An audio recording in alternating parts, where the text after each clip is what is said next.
Welcome to Amateur Construction Hour. Hi, I'm Carly Gifford, and I'll be your host. Now, in this series, I will show you how to build a rustic barnwood coffee tabletop. Don't be confused by the amount of flannel that I'm wearing. I actually have no qualifications to teach anybody anything about construction. Now, as you can see from the videos that I shot yesterday, I first begin by sanding each plank with my Makita belt sander. Now, the bigger sander works great for getting the first layer of dirt, grime, and let's be real, cow poop off of each plank of wood. Next, I go in with my tool shop palm sander just to get the finer particles off and to make everything a little bit smoother. But we don't want to completely smooth out the boards. We still want that rustic look. Now, the nice thing about calling things rustic is that any mistake you make, you get to just call it rustic. That's why everything that I will show you how to make is going to be considered rustic. Now, the planks that I am using are called tongue and groove boards. Boards, planks, whatever you want to call them. Now, as you can see here, there's a little groove along the edge of the board. This is, of course, called the groove. On the other side, each board has both sides. Now, on the other side is the tongue, and there's just a little bit of a protrudence on this side of the board. As you can see, they fit together and create a nice, seamless, airtight bond. This was popular before the days of metal siding for barns and buildings of any kind because you didn't need to insulate your building then. It was pretty airtight and protected whatever was inside the barn or building from the outside elements. In the groove of the planks, I filled in with Tight Bond premium wood glue. And then I put the tongue inside the groove, and as you can see, I clamped them all together and let them sit for well over 24 hours. The bottle says that you really only need to let them sit together for 4 hours, but you still shouldn't put any pressure on the joints, even after the 4 hours. Now, ideally, you should wait a full 24 hours before you do anything real big and heavy and stressful on the joints. I'm really bad at following this rule, but on this project, I did follow the rule. Typically, I'm just too impatient. After I had all of the boards clamped together, I realized that the wood glue wasn't going to be quite enough to hold them together because on some of the planks, the groove pieces broke off, and then on other pieces, part of the tongue broke off. So I knew that I was going to have to reinforce them with something else. And my solution to that really isn't a fantastic one, but it's what I came up with. I found these two pieces of lumber that are fairly thin. I could not give you an accurate measurement because I'm bad with fractions and also just knowing how thick something is. One of the boards had splintered off, so in order to get rid of that and make it look more professional and consistent, I laid the board out on the planks and I roughly gauged how long it needed to be in order for me to cut that bad end off. And then I sanded that piece, laid it on top of the other piece, drew a line, cut it, sanded it, made sure that they were roughly the same length, and then I sanded off the ends just to get rid of all that splintered wood, and then I was good to go. So that brings us up now to today. And I'll be showing you in real time how I'm going to attempt to put this tabletop together. Now first we begin with chapstick, because my lips are dry and I'm going to be talking a lot. Swig of Mountain Dew. First we'll begin with taking off the clamps, seeing how well all of this glued together. I'm hoping fairly well, but really my faith and my abilities is pretty low. As you can see, all of my boards are different lengths, but that's totally fine because remember, we are calling this rustic, which makes it okay for things to not be consistent and concise. However, we will still need to go in with a palm sander and sand off the edges. As you can see, there's a bunch of splintered wood, and that's just a little too rustic for me, and I want it to look a little bit nicer than that. And don't forget to wear your proper safety equipment. Even when sanding, I wear safety glasses because I don't feel like going blind. This project is not worth it. I don't want to have something pierce through my eyeball. Now, I always wear leather gloves. Why? I really don't know. I think it does help my hands from drying out so bad, but if you don't, really, not a huge deal.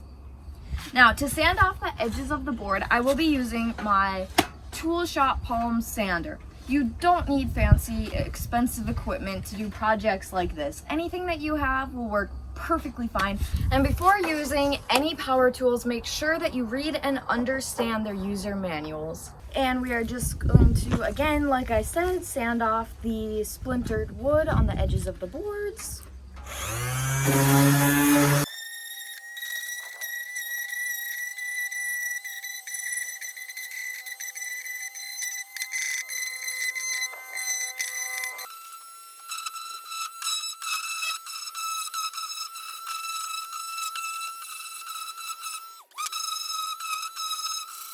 All right, now that we have sanded down our edges, we are going to flip the table over and put on the back supports to hold all of the boards together. I really don't know what you would call these, but we're gonna call them back supports or holder togethers.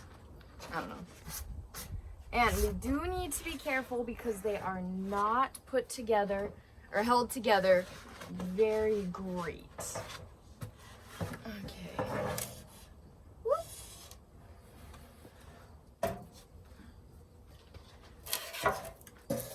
Yeah, you can see they're bending, but at least the glue is there and adding a little extra support for our tabletop.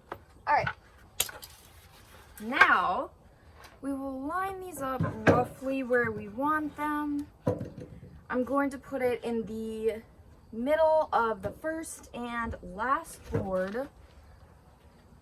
And I think we'll put this one about here.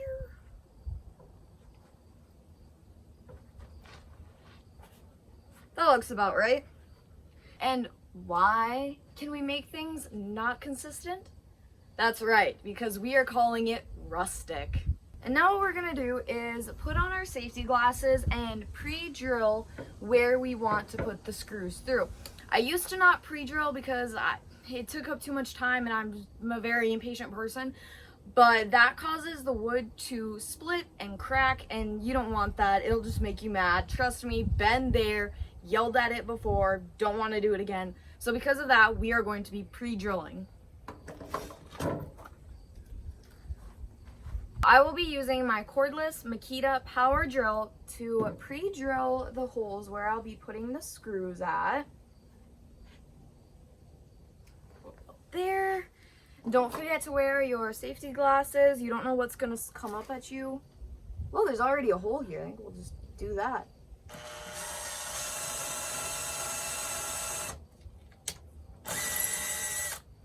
Okay, and I will be using Grip Fast 8 by 1 1/4 inch screws. Now, honestly, when I'm picking a screw, I don't actually know how long I need it to be. I just hold the screw up to the wood and see if I think it would work. And for this, I will be using my cordless Makita compact drill. All right, and we'll just put it right through.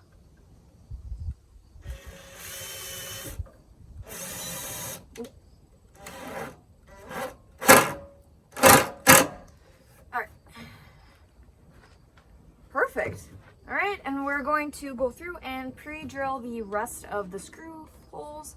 Actually, it really only needs one. Yeah, we'll just put one on each end. That seems to work.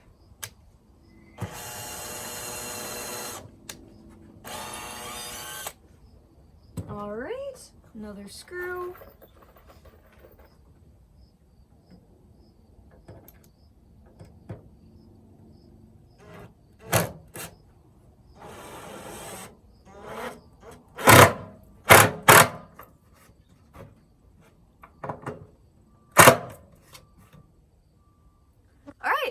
We'll go through and do the other side in the exact same way.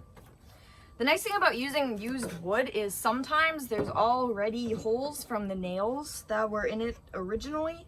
On this side, that is not the case, so we'll have to completely make a new hole. We'll go about in the middle of the board.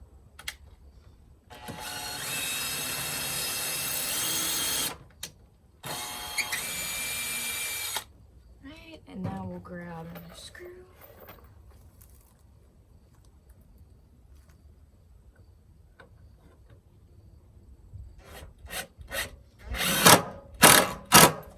Now, I'm not drilling the screw in very deep. I'm just going a little bit past the edge of the board. I don't want to go all the way through to the other side and have to bring the screw back out. That sometimes it works, sometimes it doesn't. For me, more times than not, it doesn't work. So, yeah, that's that.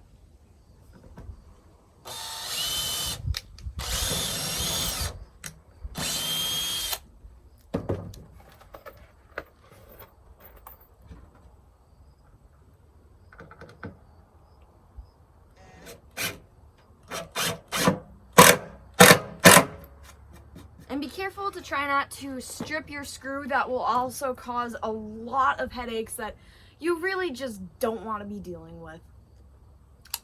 All right, now we have our back supports on.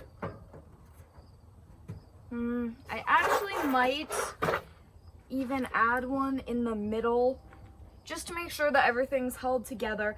And considering that I am going to be trying to sell this coffee table, I want it to look professional. So we'll apply our safety glasses once more, pre-drill, and drill in some extra screws.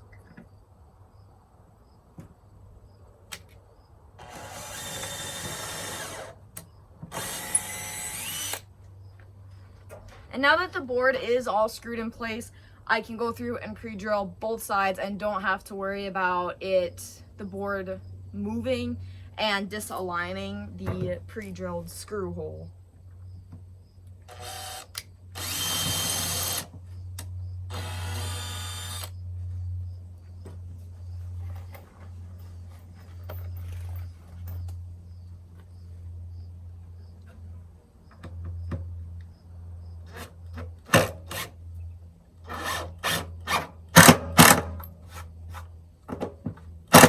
There we go. Wait, you know what? I actually might put a screw through each board because this is holding it all together. Yeah, that's the whole point of this. Even though it's glued. Yeah, okay, so change of plans. We are going to put a screw on each board so that way they're all really held together. And you know what? We're not going to put them all in a straight line. We're going to disperse where everything is screwed. Yeah, I don't know. Seems like it might work. And here we can use a pre-existing nail hole. However, we're still going to pre-drill so that way we don't have to risk splitting the actual barn wood. I'm going to put this one about.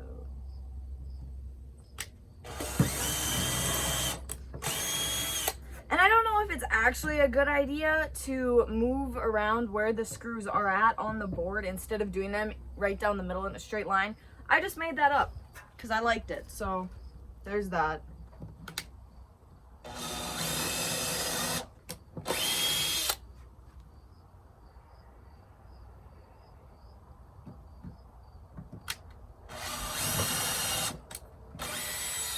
All right, now we can go in and screw everything together.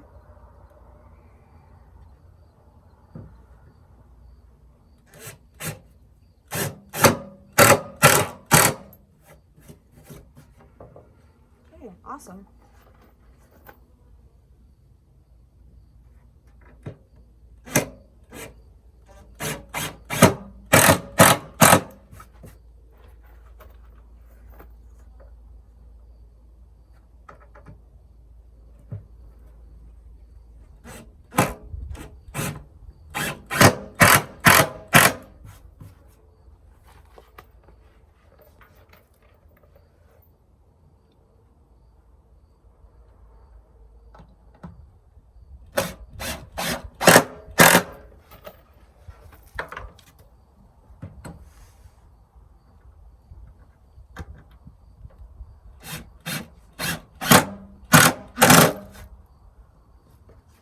right, there we go. And we have 10 screws in.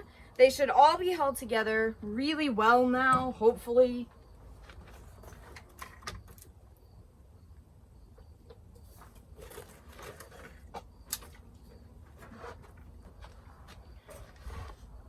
All right. Now we'll flip it over, check the other side, make sure none of the screws went all the way through. Wow, they didn't. I think this is the first time I haven't screwed one screw all the way through before. Wow, go me. That's awesome. All right, you can see it's pretty sturdy now. Not a lot of give or flexibility. Wow, this might actually turn out. Dude, that's awesome. All right, and now, on this side, even though we aren't gonna see it, we are still going to just quickly sand over the top, get rid of any of the dirt and grime that's on it right now. The back supports have already been sanded down, so they're fine. Although I might go over it again and get some of the splintered wood off. We'll sand it off, and then I'll probably take the air hose to it and just blow off all of the excess sawdust before we put a finish on it. Now, again, I'll just be using my tool shop palm sander. It'll work great for this. I have put a hole in my sandpaper, but if the egg shop in high school taught me nothing, it is that we use sandpaper until it is absolute garbage. All right.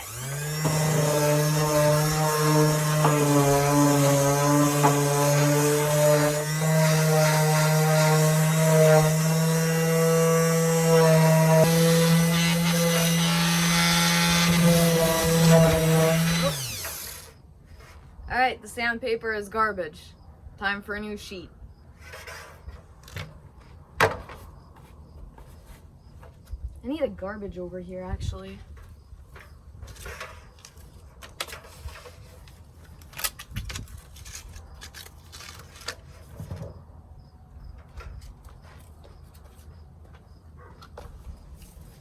All right.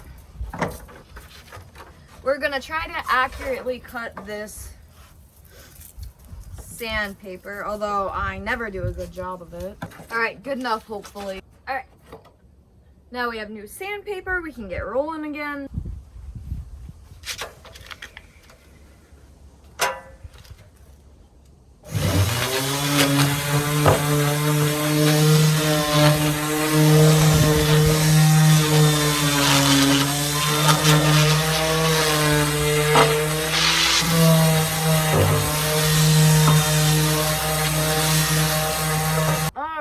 Now that I've given everything another rough sanding on the back side, we'll flip it over, check the front, see if that needs any little touch-ups potentially, which I think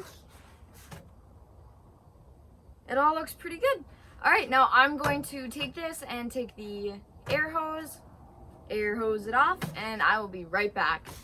So I couldn't find the air compressor, so I'm just gonna have to use a regular plastic bristle brush.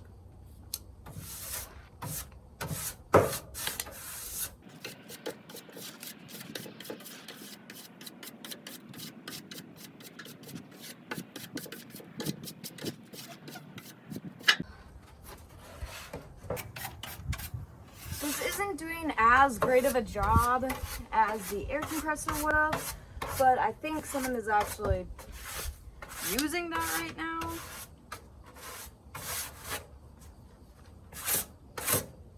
Now that we have dusted off the top and bottom of the coffee table top, we're gonna go in with indoor-outdoor Hellsman Spar urethane.